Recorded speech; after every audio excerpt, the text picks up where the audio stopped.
Well, hello, everyone, and welcome to this week's edition of Ridin the Storm Out. Of course, my partner in crime is back with me this week. Last week, we had Charlie Meadows, and we gave some election inside information pertaining mostly to the state of Oklahoma. However, the principles in general apply everywhere. But today, Dan, quite frankly, I'm scared to death. I don't know what we're in for. I know. We've been down this road before, and it's not pretty sometimes. Our producer has said that he has got a video he wants us to watch. Yes. He wants to see our reaction. Wants us to make comments on it. Yes. I'm not sure. Can this be edited? Can it be bleeped out? Can any profanity be edited out? Who is the one, guys, that's most often the one that we need to watch? Is it me? Well, by the way, or the football player? The Bears beat the Patriots last night. And finally, our offensive coordinator learned how to use the talent of Justin Fields. It was a sight to behold. I mean, I was there in my living room with just tears in my eyes as I saw the Chicago Bears resurrected from the dead. Of course, my Cowboys, Oklahoma State Cowboys, is my line. You know you're sick when you've got your lining, jacket lining with OSU logos. So I admit it. So you admit publicly that you're sick. I need help. And also notice from time to time you'll hear him say "my Bears" or "the Bears" when they win. When they win, he says "my Bears." When they look like idiots on the field, it's usually "duh" or D-A-M-N. Well, Bears. "duh Bears," "duh blank Bears." All right. Well, I don't know. I don't know if we're going to be able to make it through this, but we will do our best. So I'm not sure what we're in for, but cross your fingers. I hope it's you playing golf saying really nasty things. Indivisibles. I'm here to highlight something that is keeping me up at night. And I know this group really understands. It's obvious you haven't had sleep in a while. I know we're all focused on the 2022 midterm elections, and they are incredibly important. To steal. But we also have to look ahead, because you know what? Our opponents certainly are. Right-wing extremists already have a plan to literally steal the next presidential election. You didn't tell me about it. Presidential? They're not making a secret of it.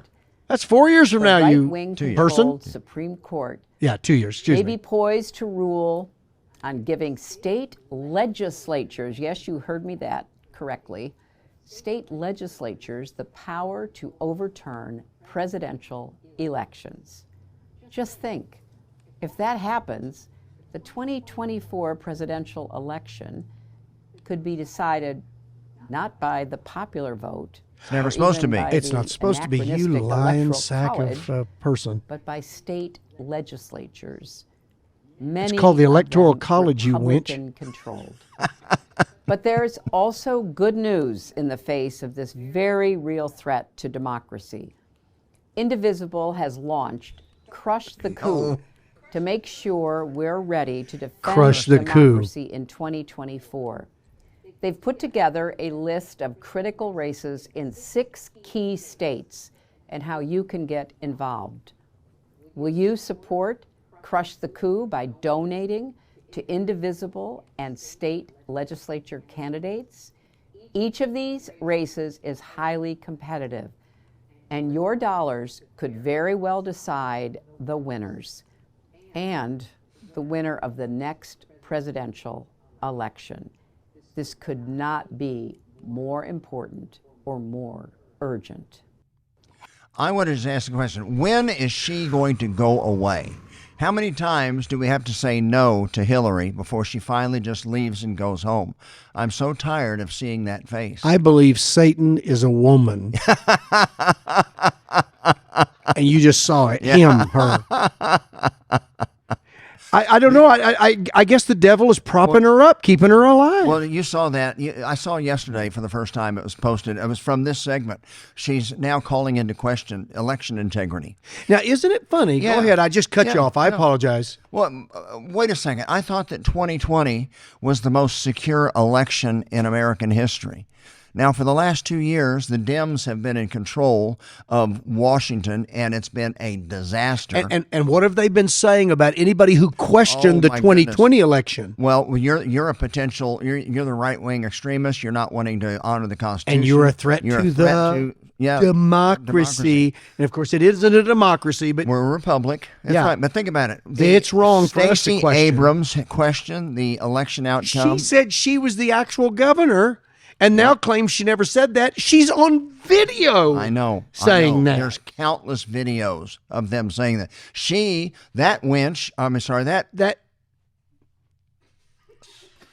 insert your own adjective, said that George Bush stole the election from John Kerry many, many years ago. Yeah, so it's okay for them to say them that. to question elections, Yeah. it's okay. That's Yeah. just being a patriot. Yeah. But when we're sitting there watching the 2020 election, and you see President Trump, by the way, a thriving economy. America has never been stronger as an economy, and unemployment rates, everything is flying Independent along energy-wise. In fact, we're a net exporter of energy. And then all of a sudden, as we're watching the election returns and celebrating because Florida already came in and went for Trump, we see that in Pennsylvania, Trump had some 700,000 vote lead over a guy that campaigned from his basement. That had been overwhelmingly defeated in 2 prior presidential runs. Because he's a doofus. That can't even formulate a sentence. That's right. Has to read a teleprompter and can't get but that he was right. a doofus when he... Oh, he's always been. He's always been corrupt. Now he's just lost his mind. He was also corrupt. an idiot. If you listen No to doubt. him in the past, he's a moron. But we see an election count stopped in the middle of the night.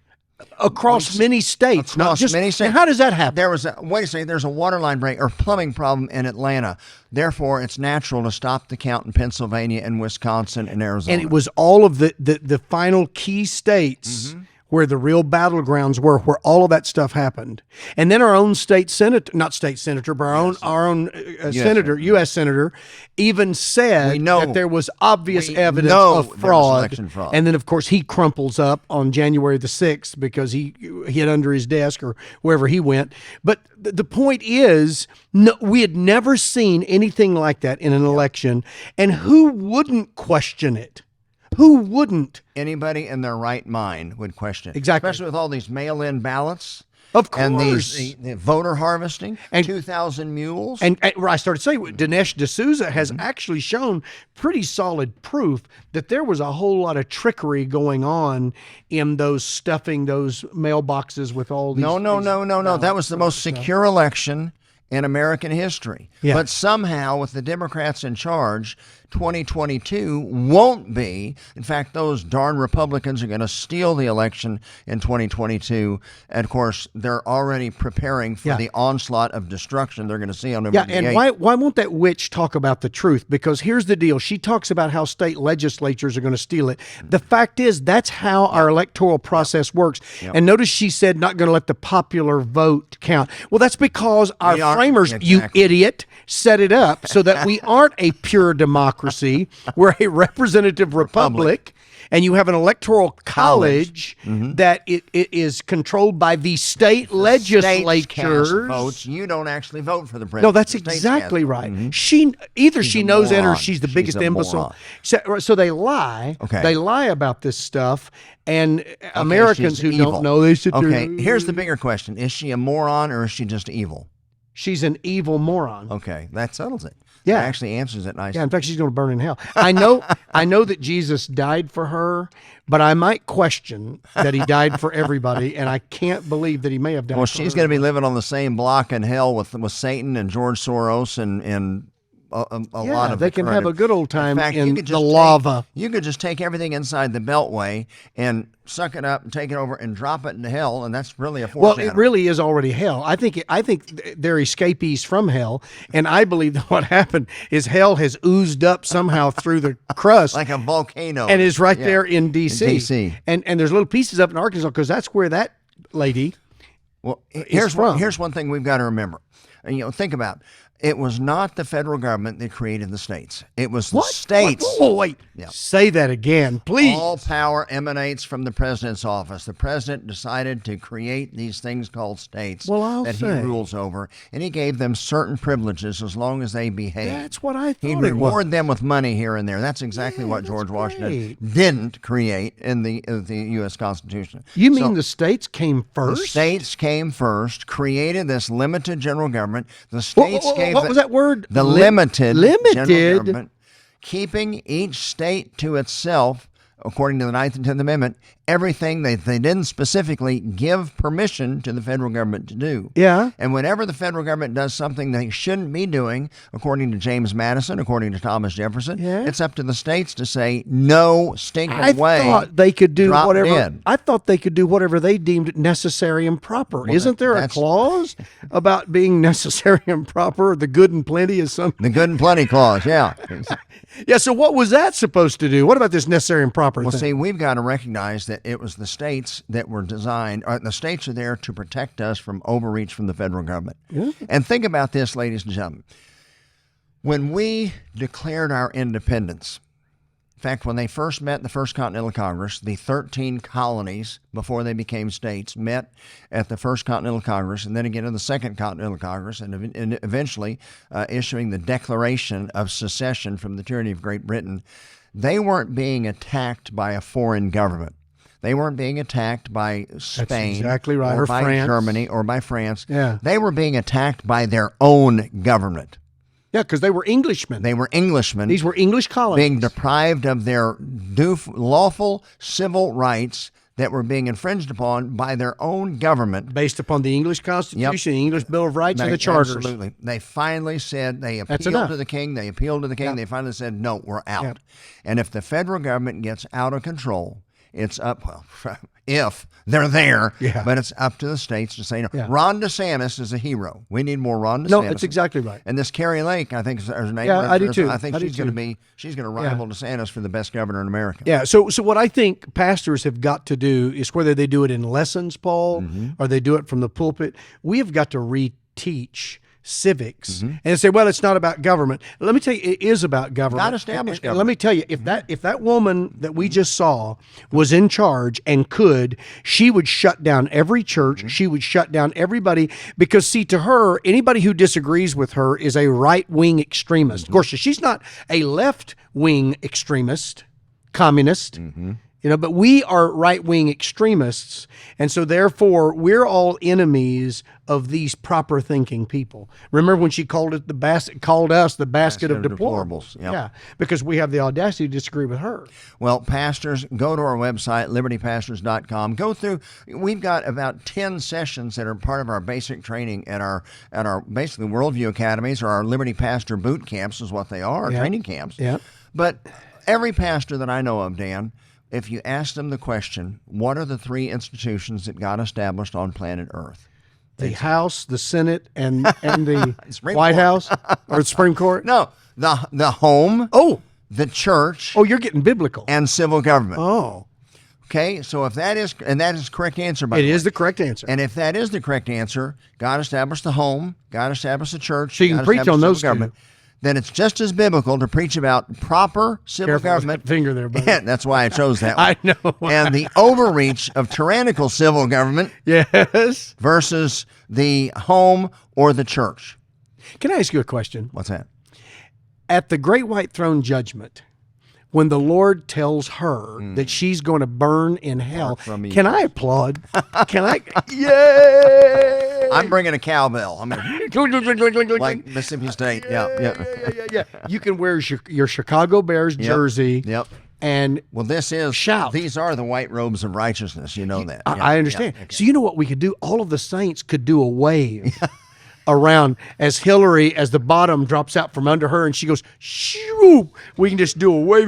Hallelujah, hallelujah, hallelujah, hallelujah. The wicked witch is dead. Well, we always wondered how our Riding the Storm Out podcast would end.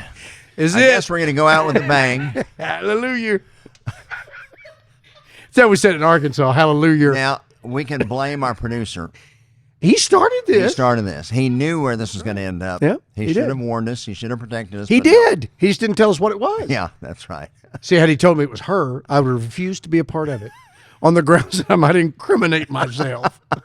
Well, I think we've done a good job of that. I think We've we have. definitely incriminated ourselves. You can Well, fire me just as soon as we're done. I think I think that's all the damage that we can do to this particular subject.